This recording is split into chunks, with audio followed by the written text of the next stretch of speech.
And my darling, I can't get enough of Friday Jerome's Q&A, babe. What's going on? So we put it out to the great Jeromes on the YouTube channel. We got a bunch of awesome questions in this week to wrap us up, bring us down in victory formation. It's great. So let's get into it. Long Pole Skull asks your thoughts on possibly trading our first and maybe fourth and fifth rounder to the Chargers for young guards Forrest Lamp and Dan Feeney. Now, all right, so the Chargers mini reboot, as well as they just acquired Trey Turner. So one of these guys probably ain't going to start, although they've had a number of injury issues. I mean, Dan Feeney had, I think it was concussion issues all the way back to Indiana. Forrest Lamp, the mauler out of Western Kentucky. I love both these guys in the draft a couple years ago. Also, I don't think it would take a first and a fourth to get both of them. Well, don't necessarily need both of them.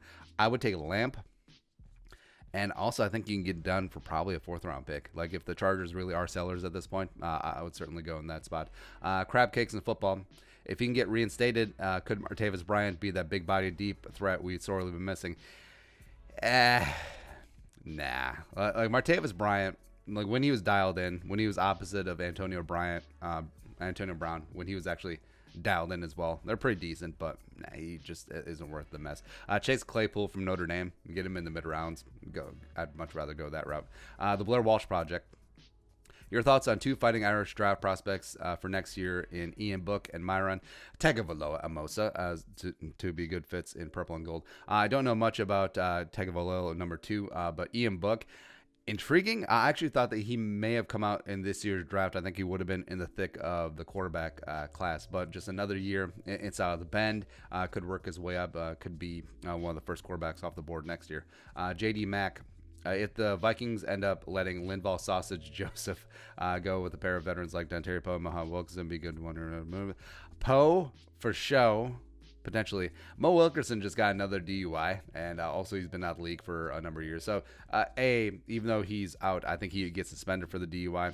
But, yeah, it's a shame because it just seems like a guy who just does not care about football at all. And that's shown both in Cleveland as well as in Green Bay. Mordecai. First it was 87, then 98, and then 09, then 17. Do you think between 26 and 29 the Vikings will suffer another heartbreaking NFC Championship loss or even a Super Bowl loss? Or at least the Twins won in 87. Woo. Actually, here's what happened. So the Vikings had 4 Super Bowl losses, and then they had 4 kicks in the nuts in the NFC title games. Now it's going to digress even farther. It's like, oh, those heartbreaking divisional loss games. Like, everything just scales back. That's exactly what's going to happen. Anthony Guarnera, would you rather have an entire team of all pro players except you have Christian Ponder QB, or would you rather have Patrick Mahomes except he's surrounded by an entire team of 2019 Xavier Rhodes clones? At that point, I would take the team of all pro players and then just run the ball as the Vikings sort of did in 2012. Because quarterback is a great equalizer. It really is basically like the queen of the chessboard, and just in terms of overall value, and it is the most important position in all team sports. But I mean, if you're running out there with a bunch of slapdicks and Pat Mahomes versus a team of all pros and Christian Ponder, I'll take the latter. Dickface. Would you prefer to win the Super Bowl with this group this season, or tank and get Trevor Lawrence next season? Win the Super Bowl, man. Like, Vikings can win a Super Bowl and then go 0-16 for the next decade. I would not care one whit at all. What is the deal? What if Kirk got corona? Kirk's more of a Bud Light guy. Actually, no, Kirk is more of a 2% milk guy. Whole milk if he's really feeling itchy. Colton Person, where would you rank Kirk Cousins among NFL quarterbacks? On a given day, fringe top 10, top 10, top 12. I think that's been the story of throughout his entire career. Now, if he plays like we know that he's capable of, like he did back in October, and then he's flirting with top 7-ish range, for sure. Austin Anderson, instead of Vike Flair next year, maybe Randy Macho Man Vike Savage. Oh, yeah. Potentially. We need to bring back Vike Flair sometime. Woo!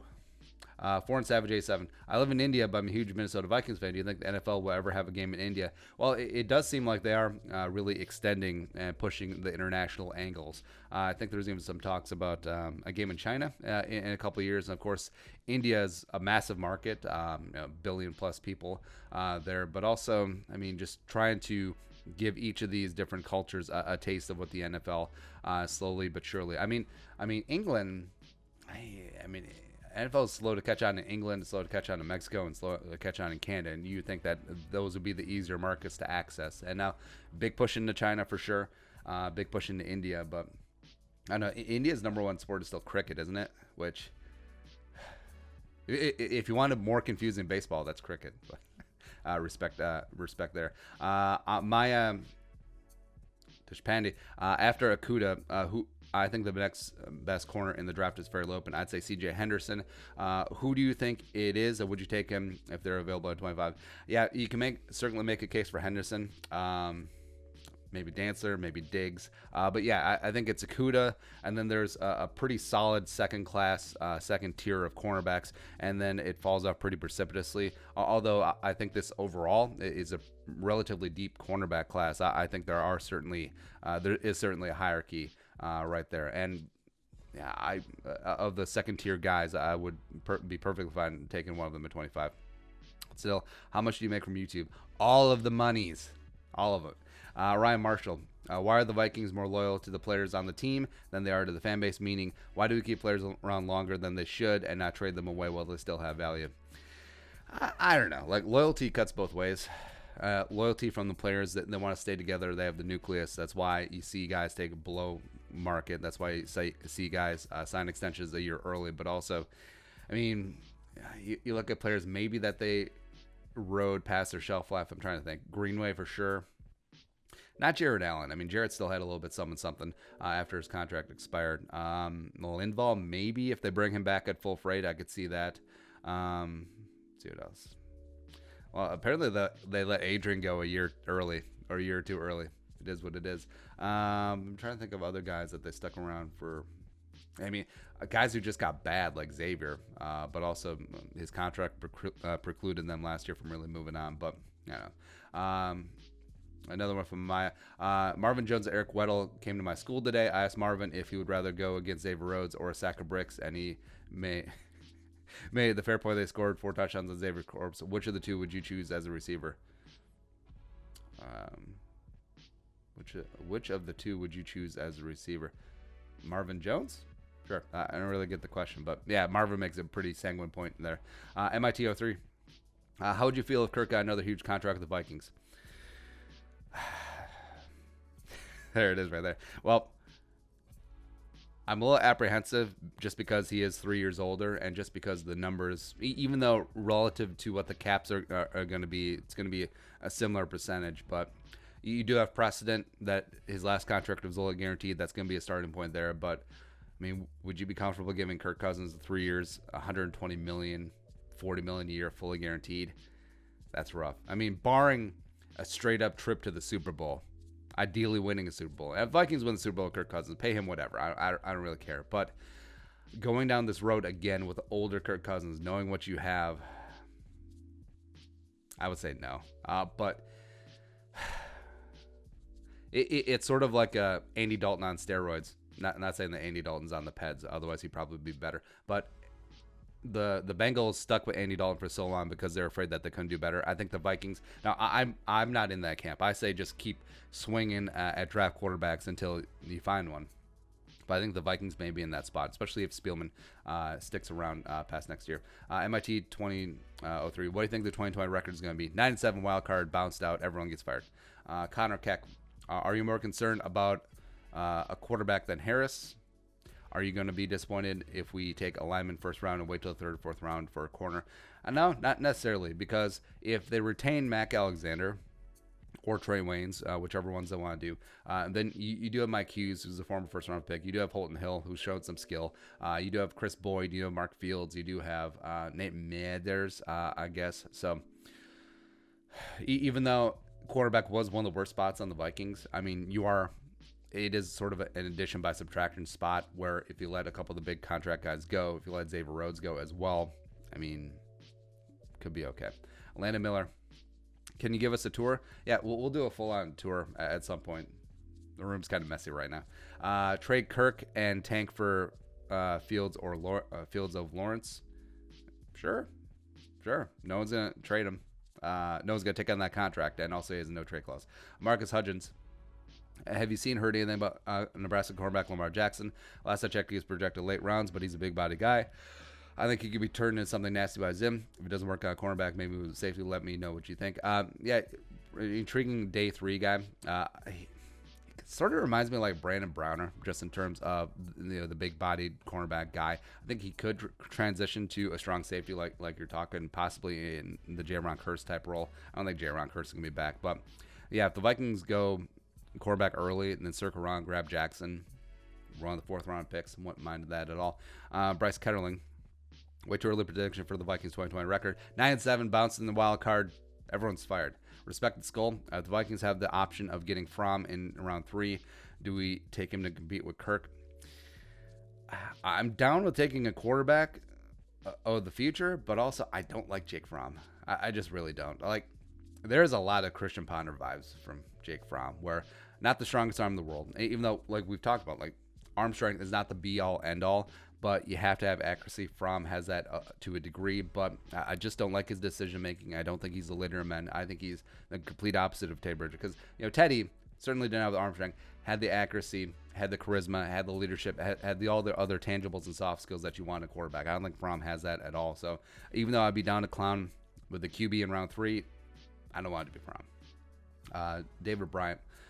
If Jordan Love is out of reach and Jalen Hurts is taken before our 2nd round pick, who is the number 1 QB we should take after that? So, I mean, if Eason is there, maybe, sure. The guy who took over for Jake Browning in Washington.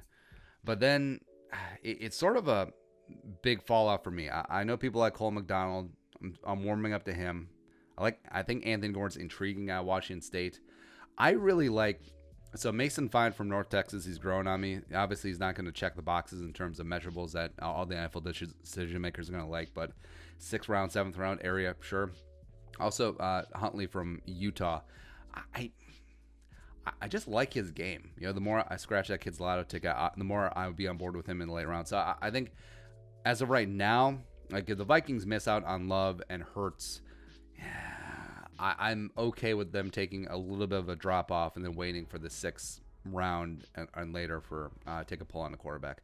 Ty Smith, when is one of your favorite unpopular opinions, and do you think there will be more offense or defense pick in the Vikings 2020 draft? Favorite unpopular opinion. So I'm a dog owner. I love dogs, everything, but also I think just bringing dogs into private businesses just because, well, you technically can't, but you do it just because no one's going to say ish to you, because if someone speaks up, then they're a dog hater, and then they're the worst person on earth. So it's sort of a Kobayashi Maru for people who find it annoying. But people bring their dogs into casinos, man, or inside at a restaurant or inside at a bar. Like I understand, like everyone's, the dog is all cute and he's not going to bite, but the dog's going to piss and shit all over the place. Fully understand that, but I just feel I mean, I could certainly do that. And I mean, we have a little long-haired Chihuahua. It's the cutest thing in the world. I could bring him into a bar or restaurant, and everyone would be like, "Oh, it's so cute." But also, I don't do it because I respect other people's wishes. Like, not everyone in that bar is going to be like, "That's the cutest dog in the world," right? But they're just so people who are just so narcissistic about everything's about them. It's like, "Oh, I need to bring my dog child everywhere," and then they just do, and that's. I don't know. It's not really looking out or respecting other people because it used to be. All right. So on airplanes, if a kid had a peanut allergy, they would take all the peanuts out of the plane, even though everyone's sitting there is like, I kind of want some peanuts on this flight, man. But man, everyone with their service dog and like their fake internet printout of like, oh, this is a service dog. So now instead, this kid is definitely allergic to dogs or cats or pets or whatever, but he's on the plane. It's like, no, you do not say anything about this dog in this flight, or this dog inside of this fairly nice restaurant, or this dog inside this casino, because otherwise you're a dog hater and you're the worst person ever. And this is coming from a dog lover who owns dogs. It's just a weird dichotomy for me. But number 2, more offensive picks. Actually, no, more defensive picks because it's ever. Who cares? Jacob Worley. Should we look into Jerry's Ryan for agency? Not sure where to let him go in the first place. Meh. T-Rag. do think Eason has the potential to be a great quarterback. Also, your thoughts on maybe getting a veteran quarterback like Chris Harris to replace Anthony Harris at safety if he leaves Charles Woodson scenario. I think Harris will have more suitors than the Vikings are willing to pay for. And Eason, I'm very meh on Eason. Like, I understand why people would be hyped on him, but meh. Chris, draft ceiling floor for Tyler Johnson. I think he goes mid-second round, which I think would be too high for the Vikings to take him. Agree or disagree? We talked about on his video. I think just because of the sheer number of good wide receivers, teams will artificially push the wide receiver market down because they're like, okay, we don't need to take the wide receiver here because we can get him later on or a facsimile of him later on. So I think ceiling for Johnson, probably top of the third round, floor bottom of the fourth. I think right in that late day 2, early day 3 is going to be the sweet spot for TJ. Ooh, I love his game. I think he's not a combine wonder, but I think he just is a technician. You get a little bit of a Chris Godwin type vibe when he's coming out of Penn State with TJ. Love it. David Medina.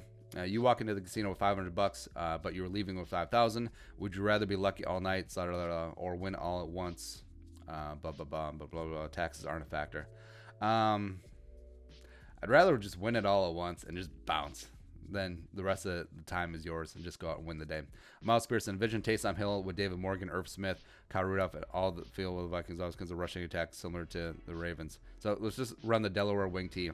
Well, Taysom Hill is a restricted free agent. I ain't giving the Saints nothing. I'm still not sold on him either. Like, he obviously was the X factor with the Saints, but I think that was much more of indicative an indictment of how Drew Brees is playing as opposed to Taysom Hill, because the Vikings defense came out and was like, hey, everyone's going to beat us except for Taysom Hill, or opposite of that. Josh Imset, would your ideal GM head coach quarterback trio for the Vikings 2021 and with all right, so my ideal, like, I'll take Dimitrov, even though Atlanta's been sort of screwing the pooch the last couple of years. Yeah. Dimitrov, Tomlin, and Jordan Love. But more realistically, it's probably going to be George Payton, Gary Kubiak, and I don't know, Jameis. Because why not? Anthony Rekindle. Got a bad feel for 2020. Which Vikings or potential future Vikings can give me hope? If they snag a QB of the future, that dude's going to be immediately the most popular dude in town, as a backup quarterback always is. But I don't know if Kirk would allow that. I just really don't. Miles Pearson. Should the Vikings go after Taysom Hill? No. Eric Normal. Are you under the opinion of extending Kirk, Lemon, Jerome, Cousins, Skull? Potentially for the cap relief, but also you'd have to be doing something with that cap. I don't see the Vikings necessarily being players in retaining a lot of free agents and or in open free agency, so I think it'd be moot. I'd say just let this thing ride. I've been biting my tongue a lot recently, just like accidentally. It's weird. Gage Sandin, would the Vikings trade Cook? Well, his value would never be higher, and if they have no intentions of extending him long term, maybe, but I also would not be down for that. Travis, Anthony Barr, kind of a down year last year. Do you think he'll bounce back? I actually think he had a good year last year. And what round do you think Tyler Johnson will be drafted in? I think he had a good year last year. I think he'll continue to play well, and also fourth round. Blake Kettler, would you rather have Brady for 2 years or draft a young QB? Do you think Zimmer will be the coach come this time next year? Draft a young QB, even though Brady is still friggin' Brady. It is sort of a Joe Montana Chiefs situation. I fully understand that, but building for the future here. And if I was a betting man, like if I had to put a crisp $100 bill on if Mike Zimmer will be the head coach this time next year for the Vikings, I would bet on no. Sion, because I just think that the Wilfs are putting everyone all in on this one, and they're all tying them together. Cousins, Zimmer, Spielman. And if it doesn't work out this year, I think all three of them are gone. Just a complete, full-on reboot of the franchise. Just like Spider-Man again. Siona, name a place you want to travel with your family for vacay, somewhere you've never been to. Would love to go back to Korea and also Japan, since I found out I'm mainly Japanese now. Sure. Also, dipping down to Vietnam, heading back to Nam. This isn't Nam, Donnie. There are rules here. Or does he say that's Smokey? I always forget. Jeffrey Higginbotham. We definitely need a 3 tech, but also O-line help. What do you see the Vikings doing if we have BPA or need? I see him going BPA. Just, whether it's a 3 tech, offensive line, cornerback, safety, quarterback, whatever, even wide receiver. I see the Vikings going straight up BPA, as they've been wont to do under Spielman. Johnny Yang Fitness, thoughts on Cameron Smith and if he will have a bigger role next year? He was one of the only draft picks who didn't make the opening roster. Like, he was on the practice squad, eventually made his way up. I would say, sure. Like, there is certainly opportunity there. I don't see Gideon necessarily lighting things on fire. I think Eric Wilson is slowly rising again. But, yeah, there will be opportunity here for Cameron Smith. Let's see here. We got 3 more. Purple in the North. You should do an ultimate win now draft of free agency. Screw the future and just win now just for fun. Certainly we'll do that. Eric Hansen, when can we expect another Viking Flares appearance? Woo! I tell you about Viking Flare. You spend more money on spilled liquor than you ever have in your entire life on your home and your family. I don't know. We'll work on the smack talk. Last one, sort of off screen. Are we going to lose Anthony Harris? And if we keep Elflein, I'm going to leave. I think the Vikings are going to lose Anthony Harris. I think some team is going to pay him handsomely, and rightfully so. Respect there. And I think they will keep Elflein. Potentially not to start. Maybe just as competition. Maybe gets cut in camp. But either way, yeah. And that's it. That's the Friday Jerome's Q&A. Thank you very much for tossing in questions. And I love you guys. Skull production value.